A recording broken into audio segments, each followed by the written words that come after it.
আপনাদের স্বাগতম জানাই আজকে নতুন একটি আপডেট ভিডিওতে। অবশেষে অপেক্ষার অবসান ঘটিয়ে বাংলাদেশিদের জন্য ভিসা দেওয়া শুরু করলো ভারতীয় হাই কমিশন। তারা গড়ে প্রতিদিন প্রায় ১৫০০ বাংলাদেশিদের ভিসা দিয়ে যাচ্ছে। চিকিৎসা ও জরুরি ভিসাকে অগ্রাধিকার দিচ্ছে ভারত সরকার। তো গড়ে প্রতিদিন ভিসা পাচ্ছে ১৫০০রও বেশি বাংলাদেশ। সম্মানিত ভিসা প্রত্যাশী ভাইয়েরা, আমরা সাধারণত ভিসা রিলেটেড নিত্য নতুন তথ্য নিয়ে আপনাদের সামনে উপস্থিত হই। আপনারা যদি আমাদের চ্যানেলে নতুন হয়ে থাকেন, অবশ্যই আমাদের চ্যানেলটিকে সাবস্ক্রাইব করে পাশে থাকা বেল আইকনটি অন করে দিবেন।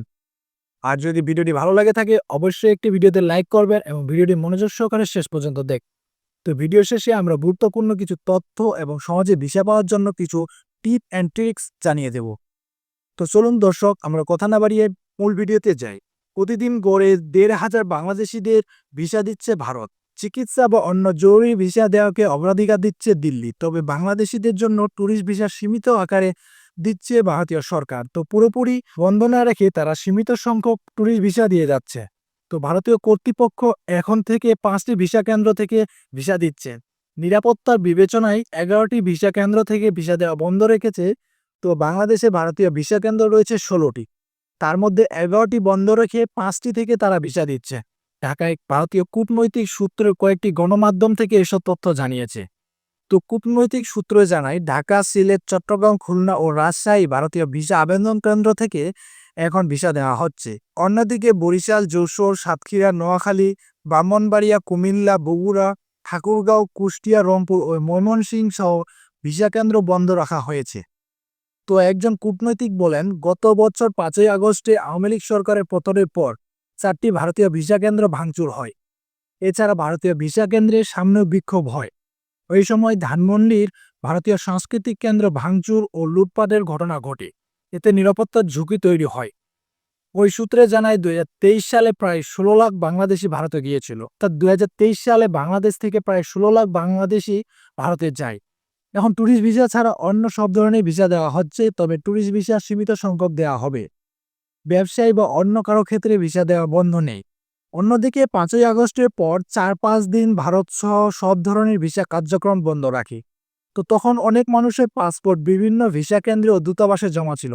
সেগুলো মানুষের হাতে দ্রুত ফেরত দেওয়ার জন্য দ্রুত ভিসা কার্যক্রম চালু করা হয় বলে কূটনীতিকরা জানায়। কিন্তু এখনও চিকিৎসা ভিসা পাওয়ার জন্য অনেকেই অনলাইনে ভিসা আবেদন সহজে জমা দেওয়া যাচ্ছে না, সাংবাদিকদের মন্তব্য করেন। ভারতীয় কূটনৈতিক বলেন, বাংলাদেশিদের কিছু এজেন্ট ও দালাল আবেদনের পোর্টালে কৃত্রিম জট তৈরি করেছে।